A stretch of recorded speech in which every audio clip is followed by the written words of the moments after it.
The term flighted wedges is something we hear on the professional tours all the time. Today, I've got three of the best players around me. They don't need an intro, but I'm going to give it to you. Nelly Korda, Collin Morikawa, and Scottie Scheffler are going to demonstrate a masterclass in flighted wedges.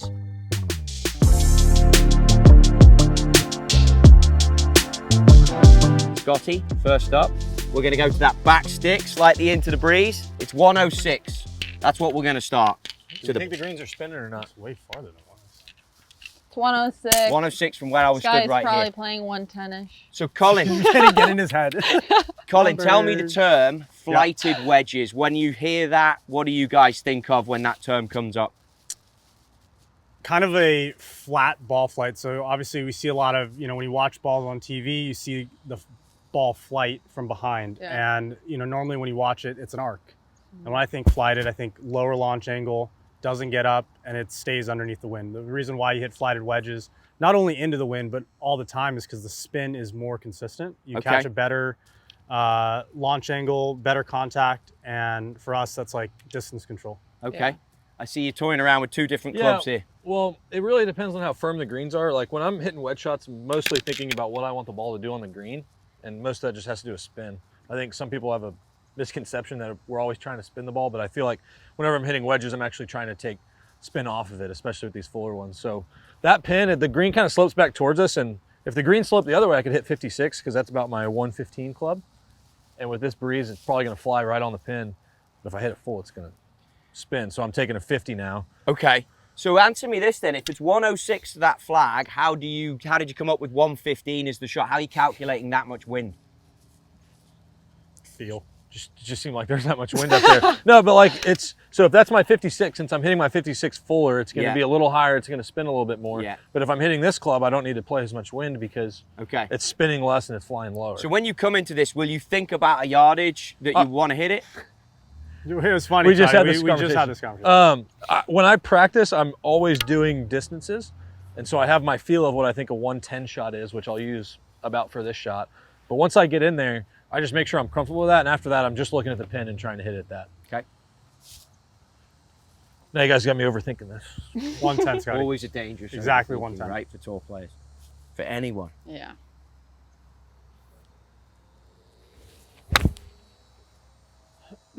Like it? Call it. Gotta go. Go.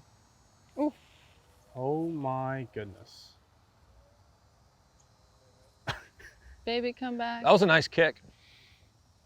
That'll be perfect to the white flag. That's tough. Great shot. You can go again, mate. You can go again. You want me to go You again?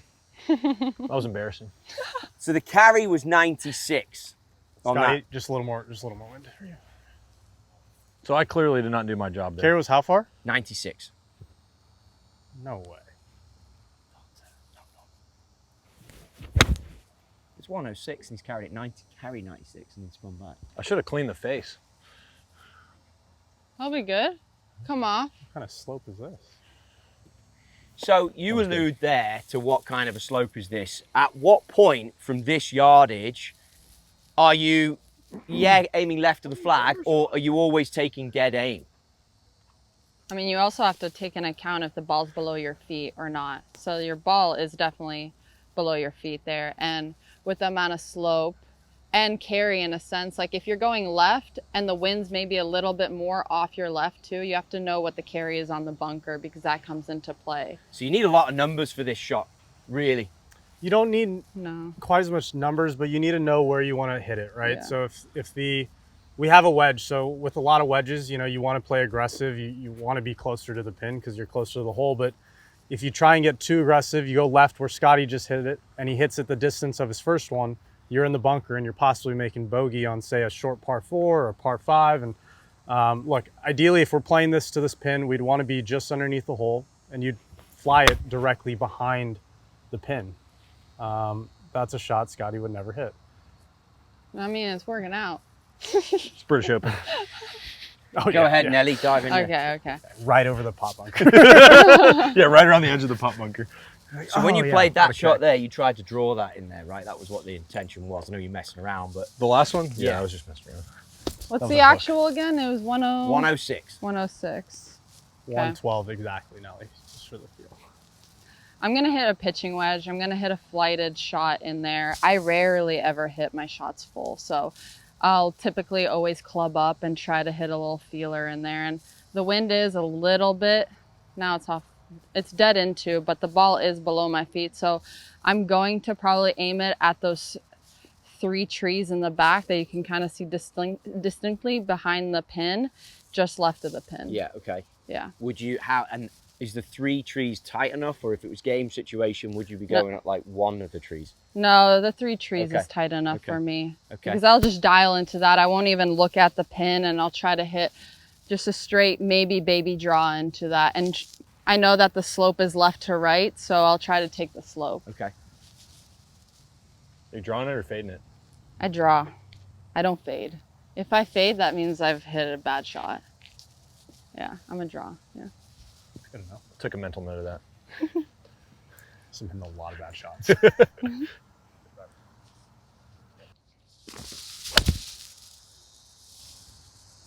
That's great. That's drawing too much. Shot. See, I'm taking the slope. Where are these balls ending up? Can you guys see it? I can't. 30 feet-ish. 30 feet. Carry 111, height 86. It'll come back off the slope. Yeah. Good. Go on, Cole. Talk to us about your attempts here. My So give us attempt? an actual technique as to how you're flighting it. How are you bringing down the height? So that was 86 feet in height. So normally with flight comes, you drop spin. It's a lot easier to drop spin when you have more club. I mean, Nelly said she doesn't hit a full shot. Schottie's taking more club. So anytime you're trying to flight it, you take more club just to swing a little bit smoother, takes spin down, and that immediately kind of lowers everything, helps it flight it through the wind. You can go a little ball behind. I like to focus kind of through impact of just not being as aggressive, but also just swinging really smooth throughout the entire shot. You know, if you try and spin a 60 as hard as you can, you need speed. Speed equals spin. So it's more club, swing a little bit smoother. What do you mean when you say a little ball behind? Ball, like kind of ball position. If you want to really lower it, like Scottie's one that he hit like the little rope hook. I mean, you're not doing that from the front of your stance. You're doing that from behind, hands forward, and staying in front of the ball. So that club you got there, what is it stock? No wind, full shot? No wind, 128. It's a 50 degree. So it's like, you know, this is kind of a choke down, same as Scottie and Nelly. Like you just kind of have the feel of where you're hitting it. Okay. But you want it to obviously land. So there's no for here. clock face numbers for any of you, it's all feel. Yeah, but if you have the ball below your stance, are you putting it a little bit more front of your stance? I kind of keep it the same. I just get a little bit closer to the ball. Okay. Not necessarily for wedges, but if I have an iron, I'd get a little closer just because you're going to be leaning this way. Oh, So if you do stand I know? farther, you're going to... Adios. That's good. Nice. I think one of the misconceptions that amateurs have is they see us hitting a certain shot like this one where it's coming in really low and they think we're hitting the full shot, but really, I think especially with wedges, you'll rarely see a pro hitting a all-out full shot unless the pin's in the front and the greens are firm. Outside of that, I'm very rarely, and I'm sure these guys are the same, like you're very rarely hitting it completely full. Yeah. Let's move down here and a little bit further forward and play to some of these That's front nice. flags.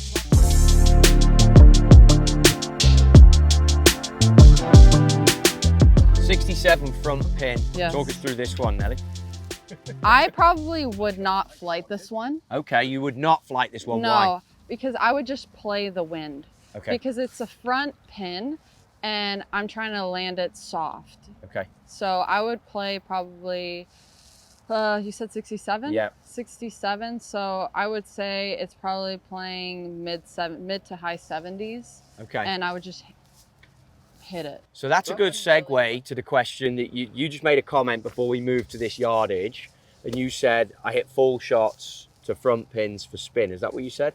You said something about full shot only comes out. Yeah, the time I would only use really a full wedge would be to a pin where you need some spin. So if the pin's in the front of the green and the greens are firm, I'd be more inclined to hit a very full shot. But like when you have a back pin, like especially if it's the third pin on that green, there's not, I mean, it'd have to be a 9-iron for me to hit a full shot to that pin. If I hit a full shot with a pitching wedge to that pin, You're flying it's coming back. Okay, well, we're going Yeah. to talk about that in a sec. Okay. Okay, 67 front pin.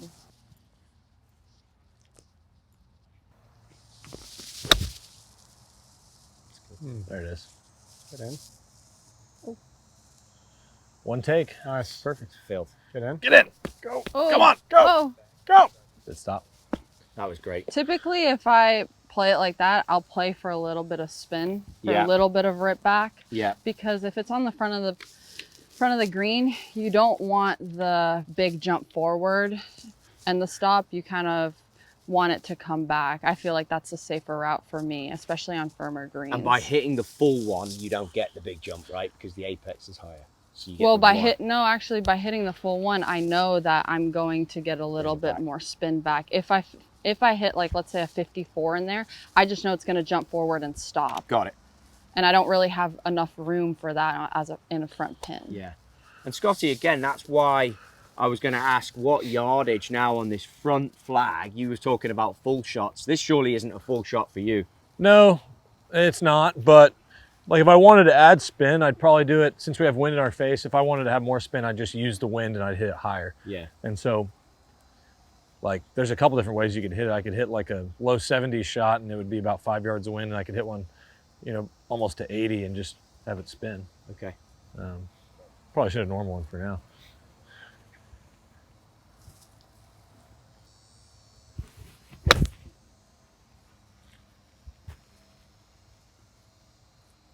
Nice. It's good.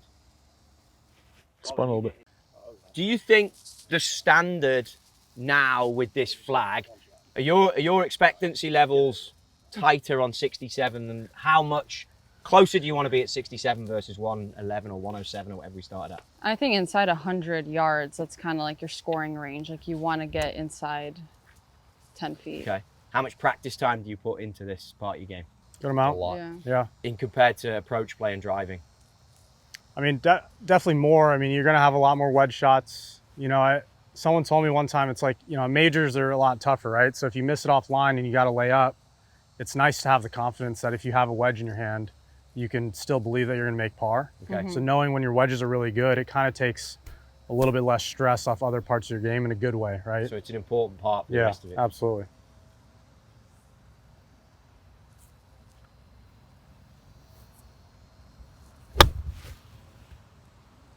Do it. Short. I thought I was going to spin back. You can see how great these players are from these short yardages. You heard it from them themselves. This takes pressure off the rest of their games. We want it to take pressure off yours too. That is a masterclass from three of the best. They're going to be here a while. Hopefully there's stuff you can take to improve your scoring. How do you work your wedges? Like, what do you think about when you're like hitting like that fade and spin off from left to right? I feel Like, is it just I feel hands? everything like right and yeah, it's just hands. Yeah. Like I'll feel. It's not like where you put the ball per se. I think I do that. Like most guys do that naturally. Like if I'm gonna hit a draw, Yeah. like if I put the ball up there, Yeah. it's not gonna feel like a draw. Yeah. But if I put it back here, now all of a sudden it feels like I'm gonna hit a draw. So I think that's stuff we do naturally. Yeah. And then like when I'm thinking about what I'm trying to do with the ball, I feel it like right in here with my hands. Like Okay. if I'm gonna hit a low draw, I kind of feel like I'm going down into it, and a high fade kind of club goes up like Pick that. up a little. Yeah. Okay. How much will you play around like this? I see you guys do All a lot the of time. tour events, right? With draw shots, fade shots. Is that the same on the LPGA? Like the guys Not as hit much a on- lot of funky shots. Yeah. they're Well, they practicing. also play on probably a kind of firmer, faster greens than we do. I think the ability to work the ball is probably an underrated skill Even with a at our wedge. level. Yeah. Even with a I 60. think guys that have the ability to work the ball both directions and hit shots kind of like Collin does have a much bigger advantage over guys that hit a lot of stock shots, just because you're able to use the green to be more consistent. Like if Which on you're, the PGA Tour. I'm going to hold one. Yeah. I'm going to hold one. But the thing is, when you get under pressure, sometimes you have two misses. So that's where I get into, like, I don't want to hit a fade because I know that no matter what, I'm going to work it right to left, and I know it's consistent. Yeah. And I just know that under pressure, like, that's what I'm doing. But I think even, so I do the same thing, but I think even the best players, you don't have to even work it both ways. Yeah. It's just knowing, like if we told you to hit a 2-yard fade or 2-yard draw, 5-yard draw, or whatever, aim at this Yeah, tree, of aim at course, that. yeah. I think a lot of players have one shot and they just kind of go off that, where a lot of us, like us three, I'll speak for all of us. we manipulate our distances based on how much we're going to curve it, and the flight and the distance, all by curve. Like we see a lot of the So you rarely hit visualization of the straight shot? curve. I think we're don't, not, but I don't think we're it's thinking not- much about like what, like I've never stood up on a tee and be like, or stood up on a green and like, we're looking at this one, it's like, I'm going to start on that golf ball and curve it to the pin. I think most of us are kind of just looking, and if you're feeling like what you're trying to do, so like you're matching up like what you're looking at with what you feel in your hands, and that's yeah, when you hit there's your a best lot shots. of there's a Yeah. lot of feel. Yeah. It's like you take everything else out. It's just You can two I in can I pull it particular, off? If I had to categorize, you're more faders than drawers, whereas Nelly's more of Yeah. a drawer than a Yeah, fader. but Yep. I know that if I'm hitting a fade, like I will hit a fade. Like to some pins, I'll hit it, especially if the wind's off the left. The wind will help me hit the fade as well. But I just know that it's going to go shorter than what my draw does. Yeah. So I adapt to it. I feel like everything is always with golf is about adapting, and that's kind of what we do out there. It's like you can't be technical. You just have to adapt to your situations. That's awesome. I think I would feel so locked in if I had to hit one shot every time. I love it Well, though. you've worked it a lot though. Yeah, it's like my shot that I would hit under pressure is like whatever the shot is that I see. It's Yeah. good. And That it's means like, you have control of all the shots. yeah, but like, For me, you know, it's like you know what height you though. want. That's where I work a lot is with height. You're Yeah. more fade, aren't you? Under. I'm deep, yeah. If I'm under the gun, like I'm hitting a cut because Yeah. I know where I would know where I'm not missing it. Yeah, It's like, exactly. it's not going left. Yeah.